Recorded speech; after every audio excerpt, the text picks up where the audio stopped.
Oi pessoal, eu sou Luiz Serafim, eu sou professor no Instituto Serafim. O objetivo do vídeo de hoje é dar dicas preciosas para quem está começando nesse universo da costura. Para quem ainda não conhecia o canal, se inscreva que você vai ver dicas de costura, modelagem, desenho e várias outras coisas relacionadas a esse universo. Bom, agora a gente vai começar com as dicas. Eu anotei tudo aqui no meu caderninho para que eu não esquecesse de nada. Eu acredito que com essas dicas, muita gente vai acabar se desvencilhando de alguns problemas, né? Porque eu percebo que às vezes algum problema pode fazer com que a gente desista daquele objetivo, né? Às vezes a gente tem aquele objetivo, aí a gente encontra um problema e acaba desistindo, né? Então por isso que eu acho muito importante lá no início, né, quando a gente está começando, a gente ter essas dicas para que a gente consiga continuar. Então as primeiras dicas são sobre máquinas de costura, né, que é o mais importante, que é o nosso instrumento de trabalho. A minha primeira sugestão é não investir em máquinas muito caras, né? Eu costumo falar que assim, não existe uma marca específica de máquina que seja melhor que a outra. Eu acho que todas as marcas são boas. O que eu vejo é que todas as marcas elas têm máquinas que são melhores e tem máquinas que são mais inferiores. Todas elas têm isso, né? Tanto a Singer quanto a Janome, a Brother, elas têm máquinas que são mais top de linha e elas também fabricam máquinas que são mais simples, tá? Então, assim, outra coisa também que difere o preço de máquina de costura é o número de pontos, né? Então, assim, como o nosso objetivo é costurar roupa, a gente não tem essa necessidade de pegar uma máquina de costura que tenha muitos pontos, porque normalmente quem costura patchwork, artesanato, né, precisa de uma máquina com mais pontos, mas quem costura roupa não tem essa necessidade de máquinas que tenham muitos pontos, porque essa questão é que acaba encarecendo a máquina. Então, se você compra uma máquina que tenha muitos pontos, ela vai ser mais cara, né? Então, tem essa questão. E, de repente, investir em máquinas usadas, né? Máquinas de segunda mão que a gente pode comprar em classificado, né? Nesses classificados de aplicativos mesmo, ou de alguém que esteja vendendo, de algum colega. Então, assim, de repente, quem quiser fazer uma pesquisa e ver qual que é a melhor máquina para investir, ok, né? Quem tem essa disponibilidade de pagar um pouco mais para uma máquina nova, né, e comprar já a melhor do mercado, ok. Mas quem de repente não quer investir já de início numa máquina muito cara, então talvez é interessante comprar uma máquina usada.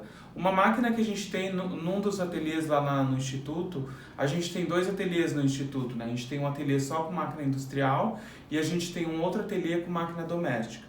E nesse ateliê que tem máquina doméstica, a gente tem duas marcas e dois modelos de máquinas que são muito boas, que é a Singer, a Facilita Pro, que é aquela máquina cinza.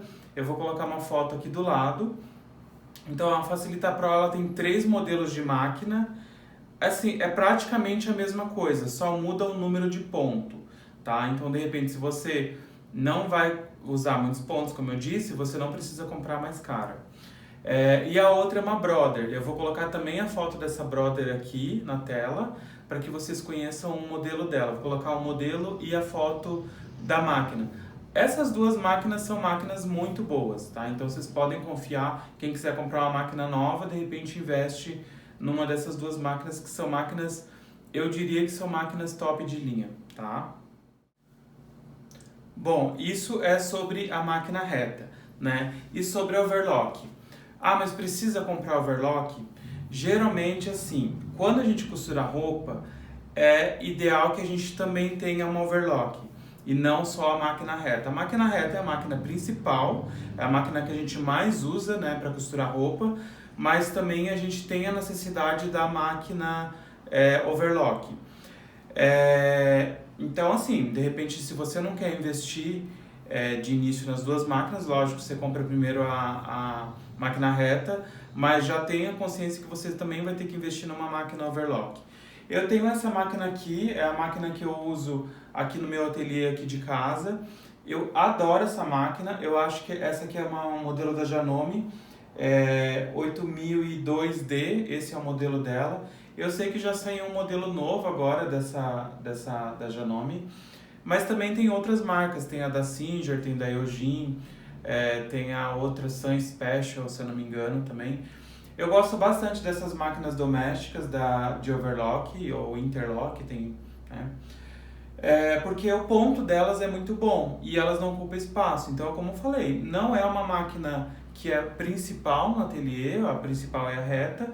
Então, eu preferi investir numa máquina que é doméstica e que é muito boa, né?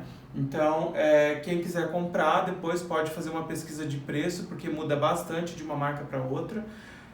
Aqui eu posso dizer que é boa a Janome, porque é uma máquina que eu uso aqui na minha casa e que eu uso e que a gente também tem ela na escola. Mas tem algumas alunas que têm a da Singer também e elas falam super bem e gostam bastante dessa máquina. Então é uma questão às vezes de preço mesmo, de fazer uma pesquisa e ver qual que cabe no bolso de vocês. E ainda sobre o overlock, tem o modelo chinesinha, que é uma maquininha verde. Tá? Vou colocar a foto dessa chinesinha aqui na tela também. Eu não gosto muito dessa máquina, eu já tive essa máquina, eu acho que essa máquina... só para abrir um parênteses, essa máquina é muito fácil de trocar o fio, tá? Caso saia o fio, enfim, caso tenha algum problema, ela é muito fácil de trocar o fio.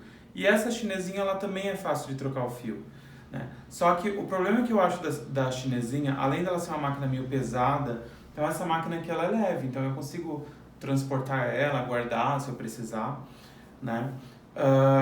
Eu acho a chinesinha, eu não acho ela boa para costurar malha, né? Então, como eu falei, eu já tive essa máquina e quando eu fui costurar malha, ela meio que embola, não fica uma costura muito boa. Essa máquina e a da Singer e as outras marcas desse modelo doméstico, dessas de plástico, eu sei que elas costuram malha, essa costura com certeza, e o ponto é muito bom, tanto que eu faço malha com ela, e é uma máquina muito boa.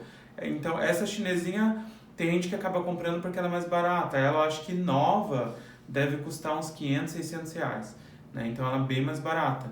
Mas, como eu falei, para costurar malha, ela já não vai funcionar. Então, de repente, talvez não seja interessante o investimento nela. E sobre máquinas industriais? Bom, eu uso aqui na minha casa a máquina industrial, eu tenho uma reta industrial, e a overlock eu uso essa doméstica da Janome. A máquina industrial é a máquina reta é a principal máquina que a gente usa na costura, né? Como eu já tinha falado. Tudo vai depender da necessidade de vocês. Se você, de repente, tem uma ideia de criar uma marca ou costurar para fora e tudo mais, e também tem que ver se você tem espaço, porque a máquina industrial ela vem com aquela mesa, então ela acaba ocupando mais espaço. Então, talvez seja interessante você investir numa máquina industrial, tá? Eu diria que, assim, para começar, não invista numa industrial. Acho que invista numa máquina doméstica, porque eu acho que, de repente, vocês vão ver que não é isso, né? Então, eu investiria numa máquina doméstica. Mas, assim, a máquina industrial, ela é muito mais rápida, né? Tanto que a gente tem lá no ateliê da escola as máquinas industriais e as alunas amam porque hoje em dia, né, elas têm um motor direct drive, elas não fazem barulho, elas têm controle de velocidade. Então, por mais que você acelera, ela não vai puxar assim, né, não vai te assustar, porque ela tem esse controle de velocidade. Então, essa é a grande vantagem da máquina industrial, né? É uma máquina muito macia de costurar, é uma máquina que ela puxa o tecido, né? Então, assim, a máquina reta particularmente prefiro a industrial, mas porque eu tenho também uma demanda de trabalho. Eu gravo aqui para o YouTube, né? Eu costuro para mim, então eu prefiro costurar numa industrial porque eu ganho mais tempo costurando numa industrial.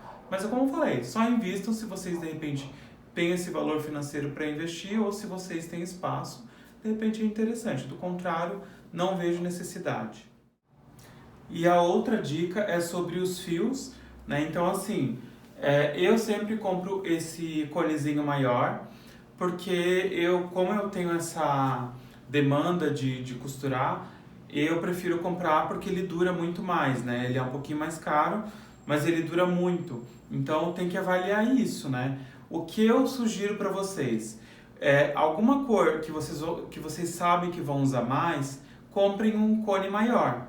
E cores que vocês sabem que vocês não vão usar tanto, comprem aquele retrozinho pequenininho, ele é bem mais barato. Como eu falei, às vezes tem um projeto que nem esse amarelo. Amarelo não é uma cor que a gente usa tanto, né? Então, de repente, não investir num cone desse maior pelo fato de vocês não usarem tanto.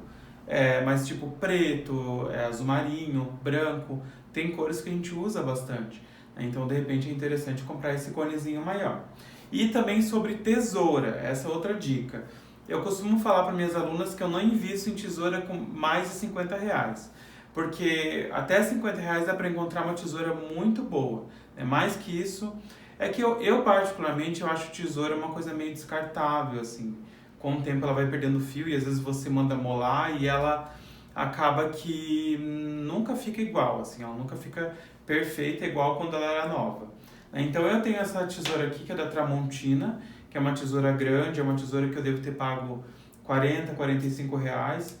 Eu gosto bastante dessa daqui, tá? E cuidem para não comprar tesouras muito baratinhas, de marcas que ninguém conhece. Por exemplo, a Tramontina e a Mundial são marcas de tesouras bem conhecidas e geralmente todas as linhas dessas marcas são melhores, são boas, né? Mas tem tesoura da Tramontina que é mais simples, então assim, cuidado para não investir em tesoura de R$10, porque às vezes vai ser tesoura que é muito assim ruim para cortar tecido. E como a gente vai cortar tecido, precisa ser uma coisa, um corte muito preciso, né? Então é interessante que vocês invistam numa tesoura boa, mas também tem um limite do valor dessa tesoura e não investir em tesouras tão caras. Outra dica bem importante também são sobre os tecidos. Evitem tecidos molinhos, como viscose, por exemplo. É engraçado porque a maioria das alunas ama viscose, ama usar viscose. E viscose realmente é um tecido bem confortável de usar, né? Ele é bem gostosinho. Mas ele é muito chatinho de costurar. Então, para começar, não é um tecido que é muito recomendado. Tem viscose, tem crepes também que são muito molinhos. Malhas, né? Tem malhas tipo viscolaicra, tem aquela liganete, que é uma malha muito molinha. Também é chatinho de trabalhar, né? Tipo, malha como moletom ou malha de algodão já são mais firmes, já são melhores de trabalhar. Então, evitem esses tecidos muito molinhos para costurar. Tanto tecido plano ou quanto malha, evitem coisas muito molinhas. Um tecido que eu super recomendo para começar a costurar é a tricoline. Tem gente que não gosta muito da tricoline porque a tricoline é um tecido meio firme, dependendo do modelo ela pode ficar meio armada, né? Então existe esse problema. Mas é um tecido muito mais fácil de costurar, né? É um tecido que é firme, você passa no ferro, ele fica, ele vinca, né? Então eu acho, para aprender assim, eu acho que o tecido ideal é a tricoline. E uma coisa muito importante sobre o tecido também é não esquecer de lavar ele, porque eles encolhem. Então, imagina, você tem todo o trabalho de fazer aquele projeto, aquela roupa, né, de costurar aquela roupa, e você vai lavar, o tecido encolhe, a roupa encolhe e você não consegue mais usar. Então, assim, cuidado com isso, então por isso lavem o tecido antes. Eu costumo enfiar na máquina mesmo, fazer todas as funções da máquina, porque daí já centrifuga. Eu coloco amaciante, porque daí eu já costuro com o tecido cheirosinho, tá? Mas lavem o tecido. Outra dica também são sobre os projetos de costura. Lá no Instituto, a primeira coisa que o aluno costura no primeiro dia de aula, além de aprender a manipular a máquina, trocar o fio, essas coisas, eles costuram uma eco bag, que é aquela sacolinha de algodão, né, que a gente leva no mercado. Então, esse projeto é um projeto bem gostosinho de fazer, porque a gente tem essa primeira experiência com tecido e com a costura, então é um projeto que é legal. De repente fazer um estojinho também com um zíper, né? Aqui no YouTube tem vários canais, vários tutoriais desses projetos mais simples.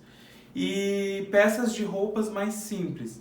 Então evita querer nos seus primeiros contatos, fazer um blazer, fazer uma jaqueta forrada, ou fazer uma modelagem que tenha muitas partes. Porque tem modelagem, por exemplo, que só tem frente e costas e fim, né? Mas tem modelagem que é cheia de recorte, cheia de costura. Então evitem, porque senão vai ser um grande quebra-cabeça para montar. Então existe, além da dificuldade do acabamento, existe a dificuldade de pensar como que monta essa peça. Daí acaba sendo mais dificultoso esse processo. E a última dica, não menos importante, é sobre os moldes. Evitem de começar fazendo... Inclusive, eu tenho vídeos aqui no canal, que é vídeos de peças de roupa sem molde. Porque assim, eu imagino que quem está começando já tem muitas dúvidas e não entende nada do que está acontecendo ali.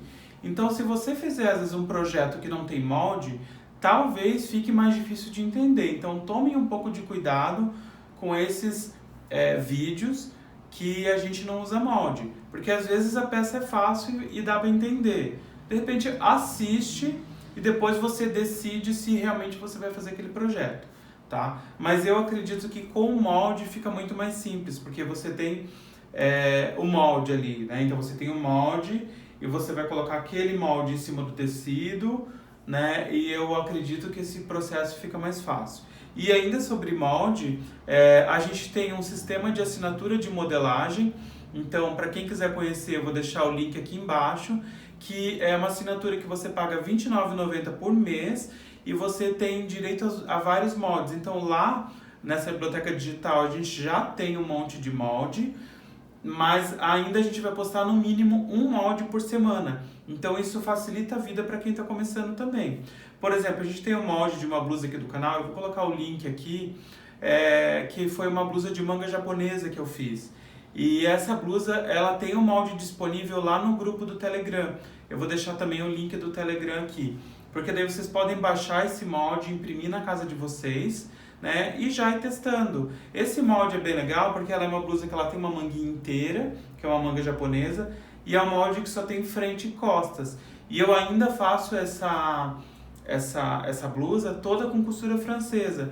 Então, como eu tinha falado lá quando eu estava falando das máquinas, se você ainda não tem a máquina overlock, você faz essa peça que é com costura francesa, que é uma costura embutida, e você não precisa da overlock para fazer essa blusa.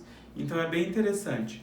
Bom, eu espero muito que vocês tenham gostado dessas dicas. Eu anotei tudo com muito carinho, porque são dicas que eu falo para minhas alunas nos primeiros dias de aula.